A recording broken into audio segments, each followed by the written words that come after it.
Welcome to another episode of It's Settled, the Amitros podcast, where you'll hear authentic stories of overcoming adversity after a life-changing injury and how injured workers and industry experts are making a difference. I'm Shawn, Deane, General Counsel at Amitros. And I'm Melissa Coleman, Senior Vice President of Marketing at Amitros.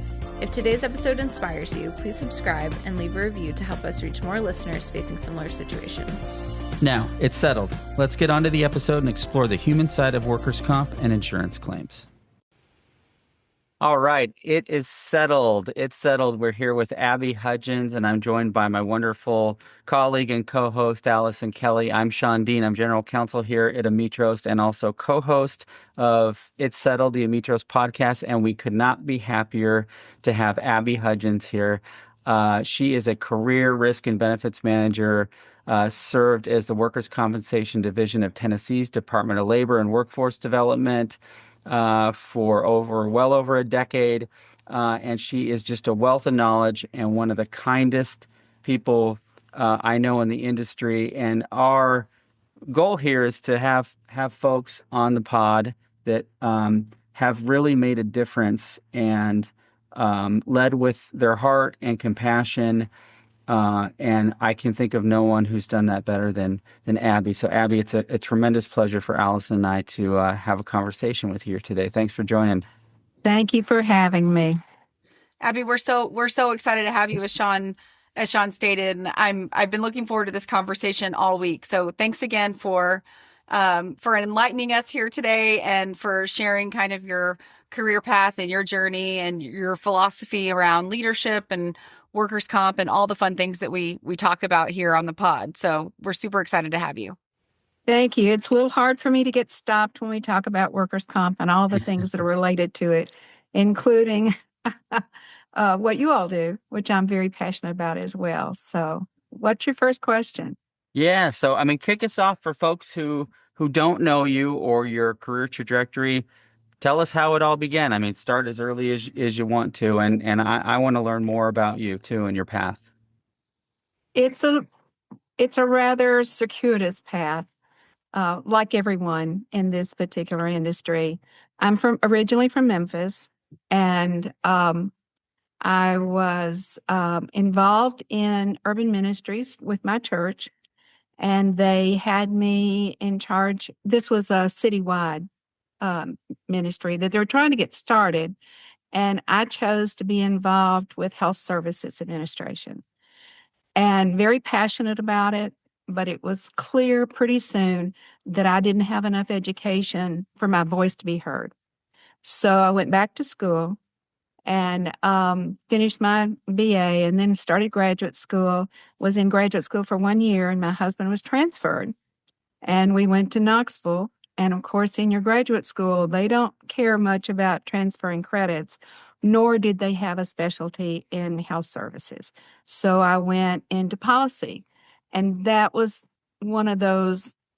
I had a really nice friend, wonderful friend. She's recently died at the age of 98, but she sort of mentored me through the years, and she wrote a memoir called Holy Coincidences. And she said, Abbie, if there's anyone I ever knew that had holy coincidences, it's yours. And the change to Knoxville was one of those. So I had my experience in graduate school was really good. They chose one student every year to do an internship for the city of Knoxville. And that intern was to tackle a cause or a question that was politically unpopular. And it really was a smart thing to do, because at the end of the year, that intern went away. And so people could be as mad as they wanted to at the intern. The one that preceded me was chased down the hall by the director of public service with a broom. So that's when I started. But I had some interesting times. But the most interesting was there was a new mayor, and this was in 1984. And there was this thing among cities called risk management. And he said, that's what we need. And it was such an important thing that he had the intern work on it. So he hired a consultant that worked with me, and we worked together for about 9 months on what risk management would mean for a city. And then at the end, he said, what this city needs is a risk manager. And there was no one else that knew what that word meant. So I was hired full-time. And that was my first job, full-time job as a risk manager. So that was an exciting time because it was new. They gave me a lot of leeway to look for things that needed to be fixed. And that's kind of my Achilles heel. You show me a problem, I want to go figure out. They can get you in a lot of trouble, but I had a very supportive mayor, and we did exciting things, not only in workers' comp, but in liability. And after a year, they decided that all the benefits, such as except for pension, needed to go under risk management because they thought health insurance was about as risky as it gets. So it was an exciting time. The mayor, in one of his campaigns for reelection, talked about how the city had done so well to keep rates for health insurance stable for 6 years. And I cautioned him not to say that because it was really hard to do, but he did. But that was an example. We threw all sorts of new programs in workers' comp especially. We did things that had not been done before. Before there were fee schedules, we developed a PPO for doctors, where the law said you had to have 3 doctors. We had 43, but we had an agreement with each one of the 43. We would see that they got paid in 30 days if they would agree to take our people within a week, and that sort of thing. They would work with us. So those were the kind of fun things. So after I'd been there about 18 years, there was not so much left to do. And I got a telephone call. During my time at the city, I had been on the governor's workers' comp advisory board. And so someone on that committee called me and said they were looking for a new commissioner, a new administrator for workers' comp. And would I please send my resume? What I didn't know was that they had already gone through the interview process. And there was some concern. They felt like they wanted someone, I guess, with my background. So I sent my resume, and in a couple of days, I got an invitation to go over to Nashville and be interviewed. And so I did, not thinking anything would come of it. But after the interview, the questions they asked, I got in the car, and I thought, oh, this would be a great opportunity. And so the next week I had another interview, and the next week they asked me to go to the governor's office and be interviewed. And that was that. And so I became the administrator for the workers' comp division. And about 2 weeks later, the governor's chief of staff called and said, why does everybody hate workers' comp? Our business people had been out for these interviews all around the state. All these wonderful things we want to talk to them about economic development. They want to talk about workers' comp. And so I said, I can put something together. And he said, could you do it in 1 page? And I went, could I have 2? So I tried to write down all the problems with workers' comp, because being over an employer's workers' comp program, and it was self-insured and self-administered, so we had in-depth knowledge. I had a long list of things that I thought were wrong. So I tried to do that, and they had a committee looking at it. And after that committee met for about 4 months, the governor said, here's money for a consultant. You can choose anyone to be on your task force. I want you to go and spend time, come up with a proposal, and then we'll go from there. So we worked for 9 months. We turned in a 22-page document of recommendations. We presented it to the governor and his the top appointees. And at the end of my presentation, he said, well, Abbie, do you have any questions? And I said, yes. Does any of this appeal to you? Would you be interested in doing any of this? And he looked at me and said, well, we're going to do all of it, of course. So 4 months later, we had a 66-page piece of legislation. Now, once you have legislation, there's horse trading back and forth. So what was introduced was not that long, but it was very long, and it basically reinvented workers' comp in Tennessee.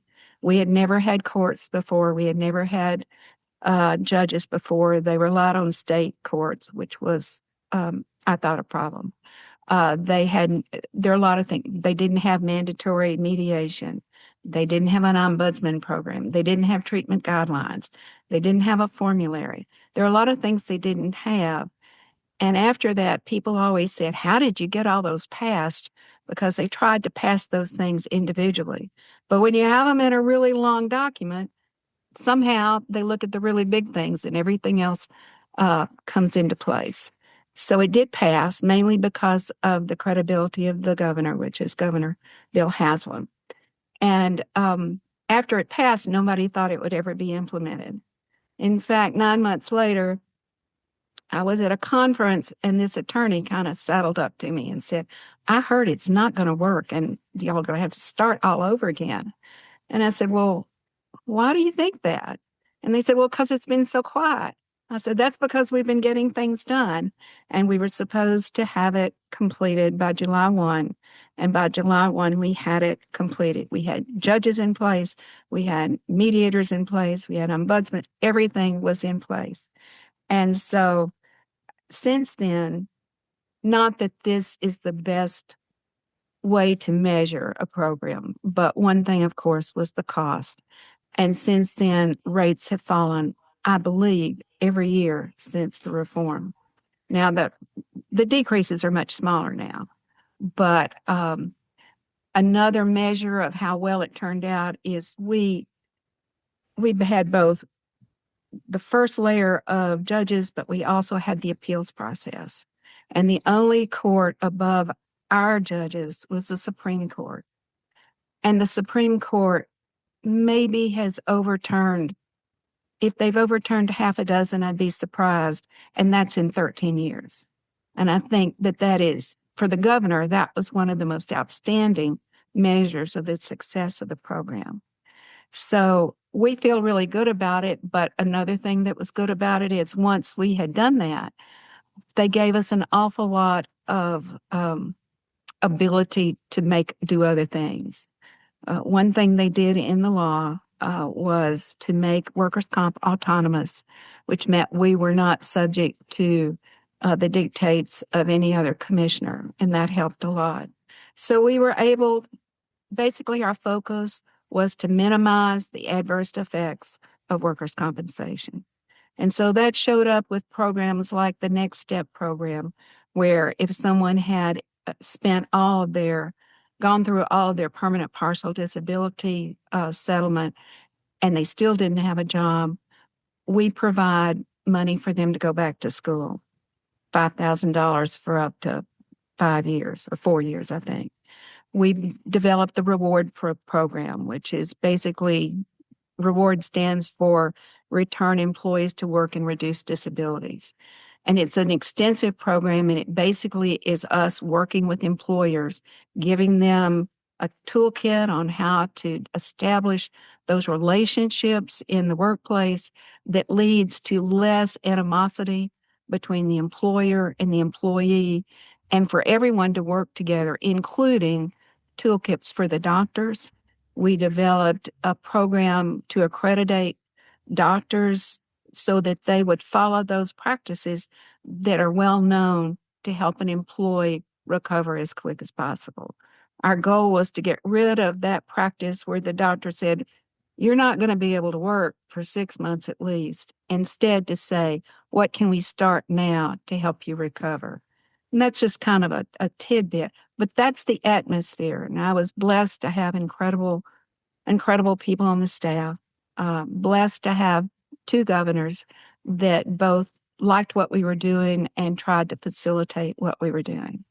And then in 2023, I was term limited. That was one of the deals that had to be made when the bill was passed, because they didn't know how all this was going to work. And if I was a disaster, because everyone assumed I would be the administrator, if I was a disaster, they wanted to make sure that I was out the door after 2 terms. So close to the terms being over, I became concerned about having all these wonderful people without a career path. So I retired a bit early so that there could be, so we had 4 people that the person, our legal, our chief legal person moved up into my position, someone moved into that. In other words, it was just a stair step. So all those wonderful things that were being done have continued, and I suspect they're doing even greater things without me being there. They've tackled AI, which I don't know whether I could have done or not. So This that's is pretty wonderful, much. Abbie. Yeah, I mean, gosh, what a incredible arc and substantive narrative there for all of our, our work comp fans that listen to the podcast. I have kind of a human-centered question as it relates to all these changes. And I mean, you talk about holy coincidences. You were the perfect person to sort of shift into that role and help guide and shepherd these major reforms in Tennessee. And let me try to figure out how to articulate this question.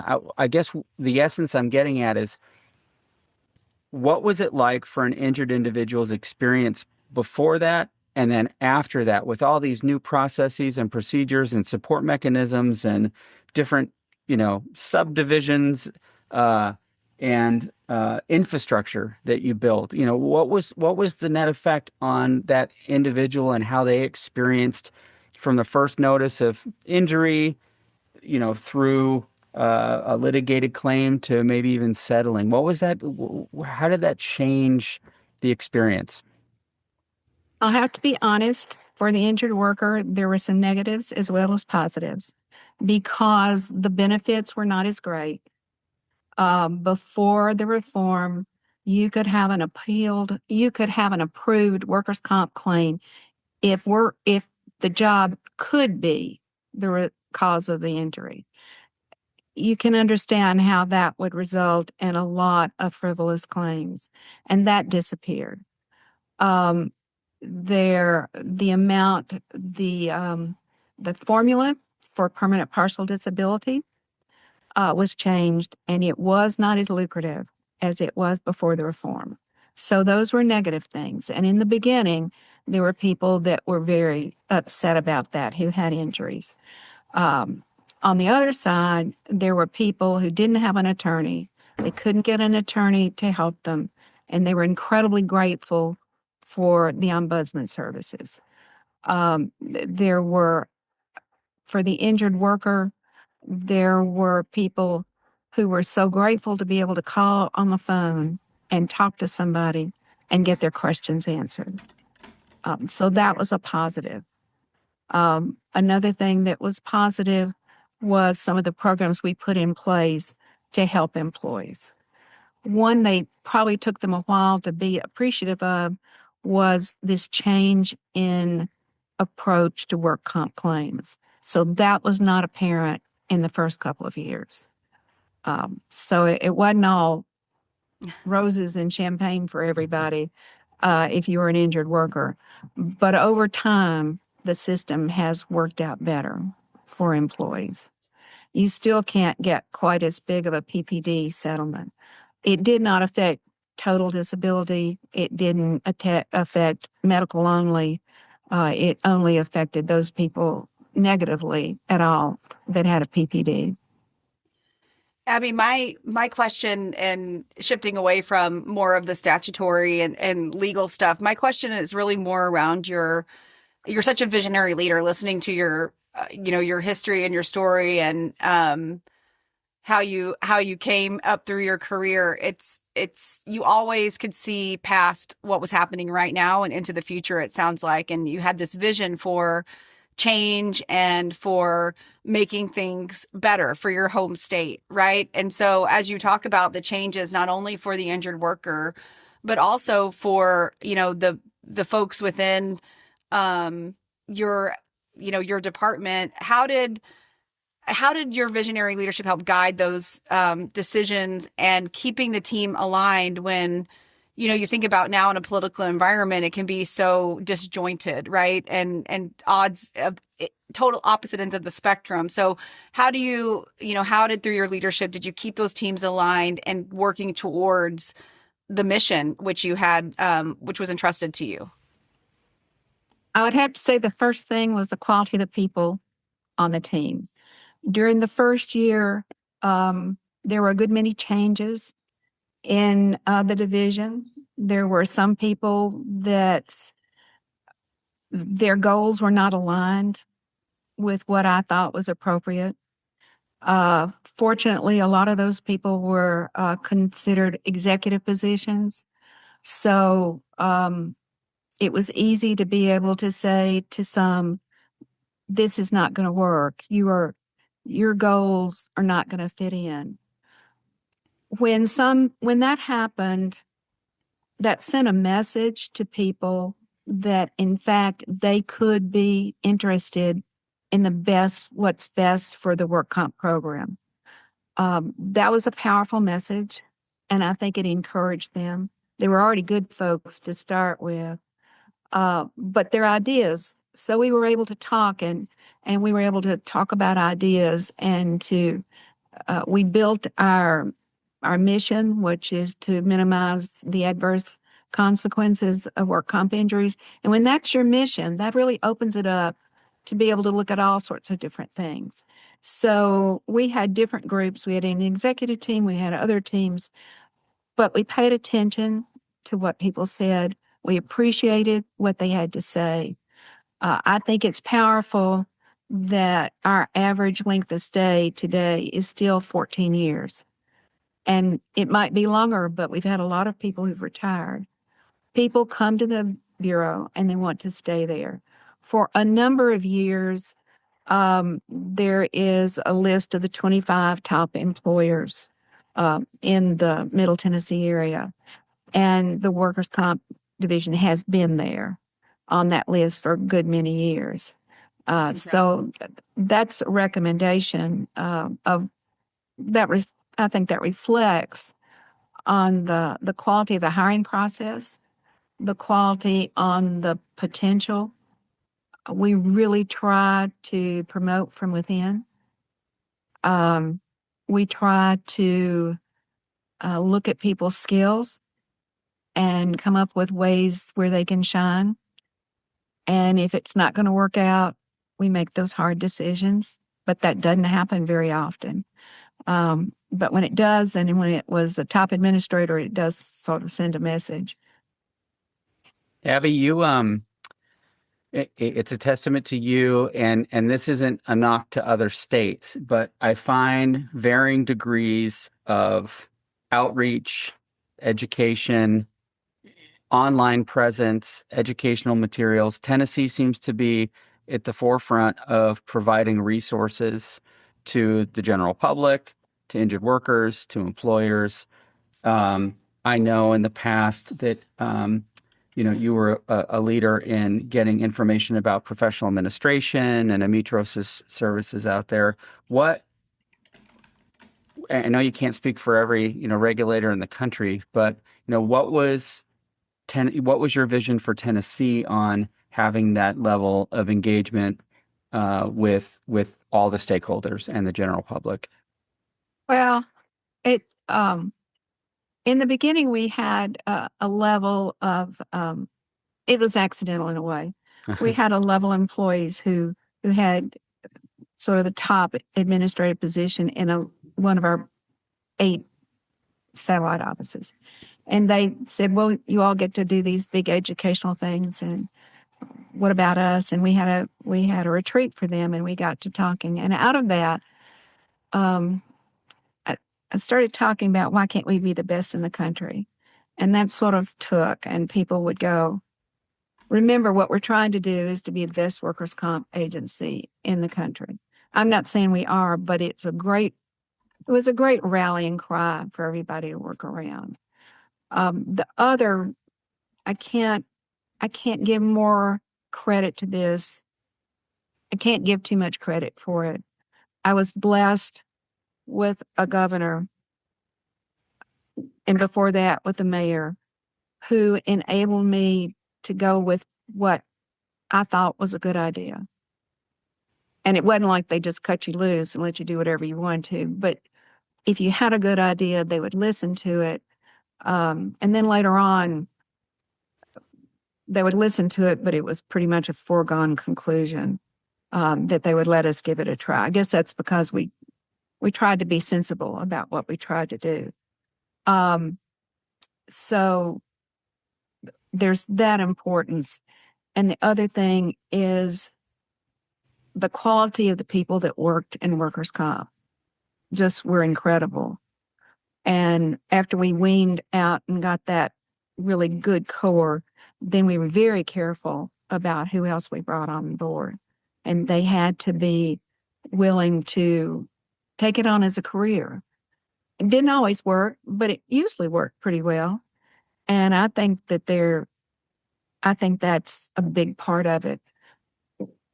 What's that old saying? No one can do as well as we all can do together.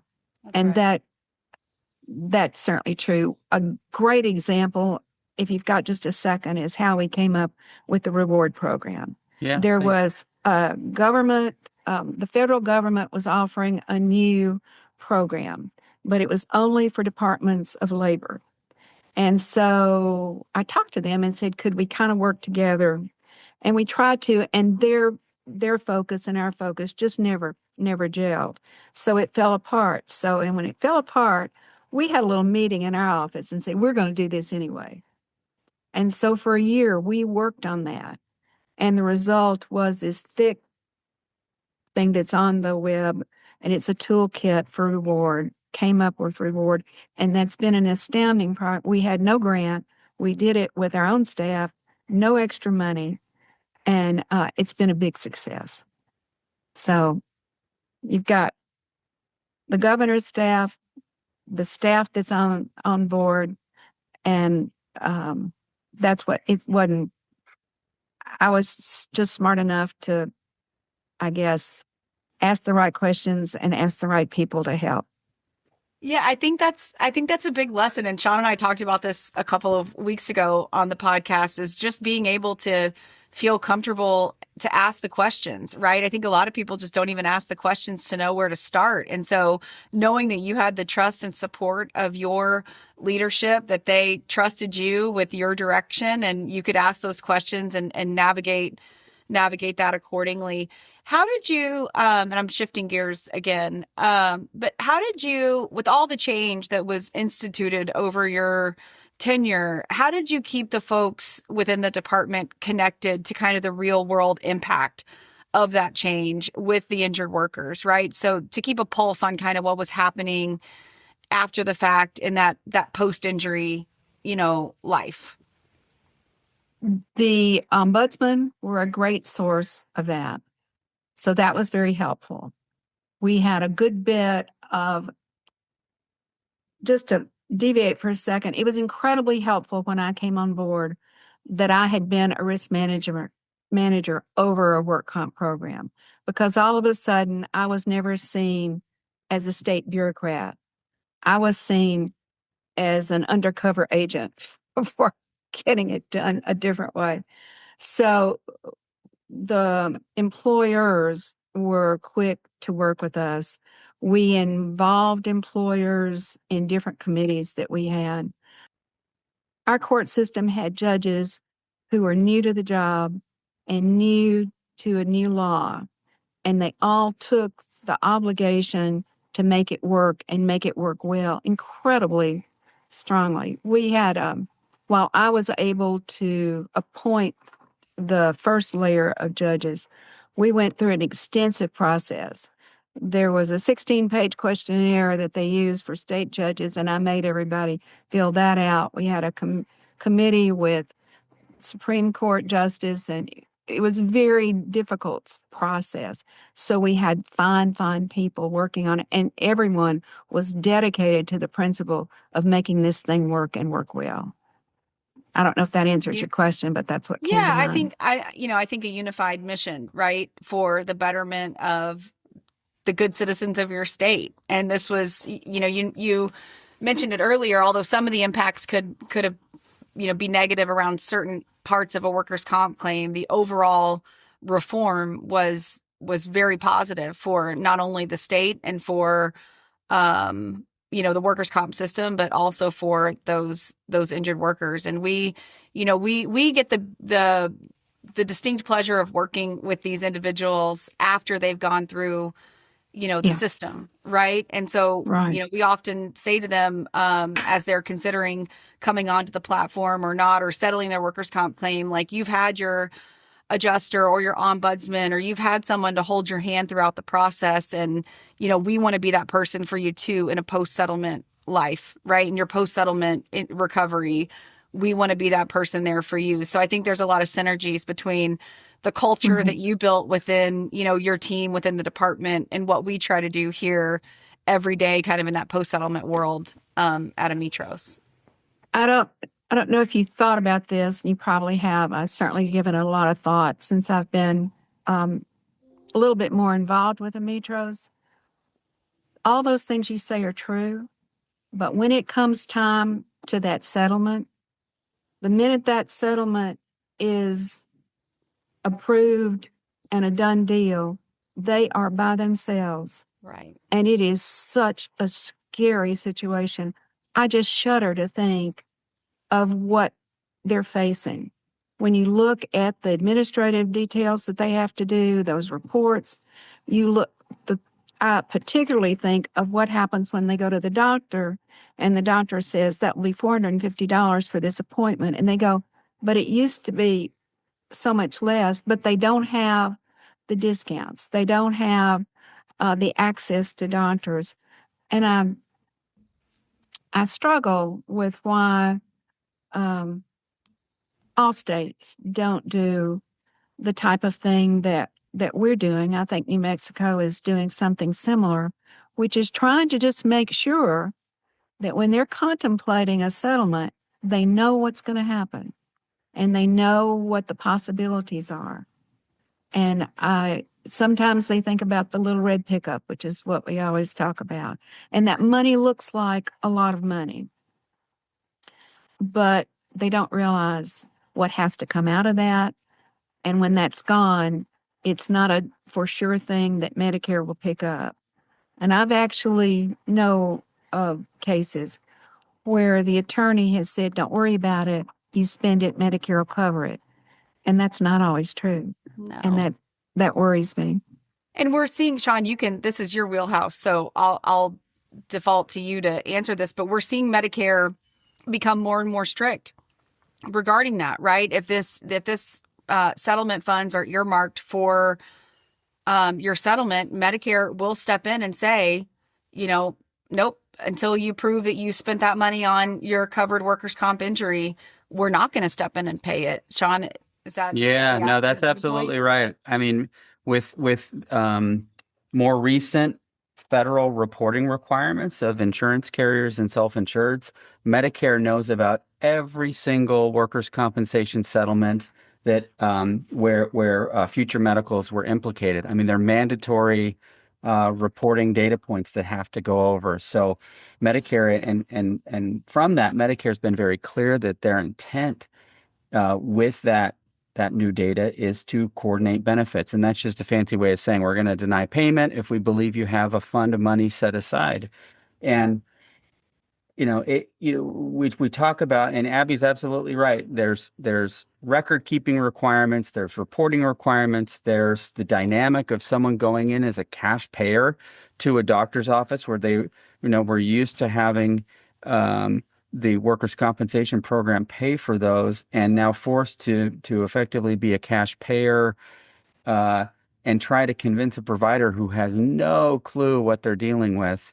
It's just a recipe for disaster. But I think the other component that is really not talked about a whole lot is folks aren't used to getting $50, $75, $100,000 just as it is cash to manage their medical expenses, and human nature being what it is, and the risk of going, gosh, I need a new car or a roof on my house, or I need to pay rent. The temptation is just the human element is just too much. And we see it time and time again where our members come to our platform and they're just terribly confused. I mean, it's why it was such a I mean, we celebrated, Abbie, when Tennessee put those resources on their website because you were at the forefront of something that very few jurisdictions were doing, and you recognized. I mean, it's clear this is your risk management background. I mean, you're recognizing a problem and getting out in front of it to mitigate, some risk. But I guess, to sort of keep on the same vein, Abbie, like, when did you first become aware of this issue? You were so blessed to have you on our regulatory advisory council. You have been such a fantastic resource to us. But like, where did that sort of begin, your interest in Ametros and understanding it? Because you clearly understood the issues very quickly and did something about it.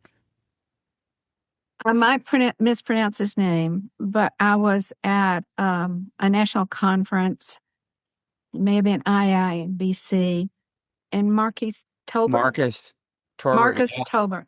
Yeah. He gave a talk, Yep. and I was so impressed with his grasp and his interest in the injured worker.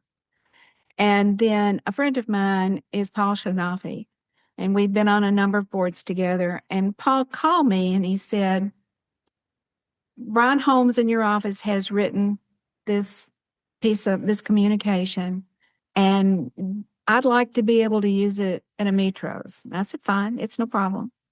And so he did, but it kind of went away in the background. Maybe after he retired, he may have used it with certain people. But then after when I was called and asked if I would be on the advisory council, I was very much in favor of what you're doing for all the reasons that I've just talked about. And so I brought that communication, and people seemed to be interested in it. And the man sitting next to me said, would you like for me to look over that? And he was a regulatory attorney. And I said, sure. And so I sent it to him, and he really just made all sorts of suggestions, which were wonderful. And I sent those back to the Bureau, and they made all those changes. And so it was even better, and increased some of the wording in there. Although the wording that we used about strongly recommend professional administration comes straight from CMS. But of course, what sent us down the road of doing that, all you have to do is look at that CMS guidebook. It's beyond what anybody. I would be hard pressed for even an attorney to happily wade through all that and understand everything that was required. So that's what led. It's a straightforward path. My goal is to help the injured worker, and the best way to help them at this point, given all the complexities in all the states, is to increase the education. I feel like if an injured worker knows exactly what they're getting into, if they're contemplating self-administration, they need to understand this. And that's not taking the part of CMS. That's not trying to interfere. That's just trying to make sure they understand. If they understand, I think they'll make the right decision in most of the time. Abbie, we're so thankful for your perspective and for everything that you've done for us as a part of the Regulatory Advisory Council. More broadly than that, everything that you've done to impact the workers' compensation system. And we're really excited about our continued work with you through the council. And, before, I think we're getting close to time here, before we wrap up, I just wanted to see if there was anything else that you wanted to share to those who listen to the pod. We've got several different types of listeners. We've got, risk managers, we've got adjusters, we have folks throughout the entire insurance ecosystem. And I think it'd be interesting to hear, anything else that you'd like to share directly with them, regarding your experience with Ametros or the work comp system, or I'll leave it open-ended to that. I think it's important to remember that we're here to to make the work comp system work as well as it can. And sometimes we forget that. But I also think it's important that when it works really well, it works well for the advantage of the employer and the employee. And one thing I didn't mention that's important to me, from the employer's perspective, you don't, and from the attorney's perspective, you don't want an injured worker who's had this big amount of money, has misspent it, has gotten in trouble, and to be incredibly furious at their attorney and their employer. You want them to have a good experience. And this is the way you do it. And cutting them off by themselves is not the way to do it. Well, thank you so much, Abbie. We don't want any injured worker to be alone on the other side of settlement. Right. And we, like I said earlier, we want to hold their hand and be a support for them in life after settlement, and be able to support them with the medical care, with the compliance that they need as it relates to their MSA and to CMS. And we appreciate your reinforcement of the importance of that. They just need to understand what all's involved. That's right. That's right. Shawn, any final thoughts? No, it's settled. That was Abbie Hudgens. We can't thank you enough, Abbie. Former regulator, workers' compensation extraordinaire, risk manager, friend to Amitros, and just an all-around incredibly kind and compassionate person, and such a wealth of knowledge. So we appreciate you being on the podcast very much, and look forward to hopefully having you back again sometime soon. Thank you so much. It's nice to be able to get some of these things off your chest. Well, we'll always listen, Abbie. We're a good listening ear. Thank you so much. Thanks so much. Thank you. Thanks for listening to It's Settled, the Amitros podcast. You can find us on major streaming platforms like Apple Podcasts and Spotify. Your review means a lot. It helps us share these inspiring stories with more listeners. For more information about Amitros, visit our website at amitros.com. That's AMETROS.com. Join us next time for more uplifting stories. It's settled. Stay inspired and keep making a positive impact.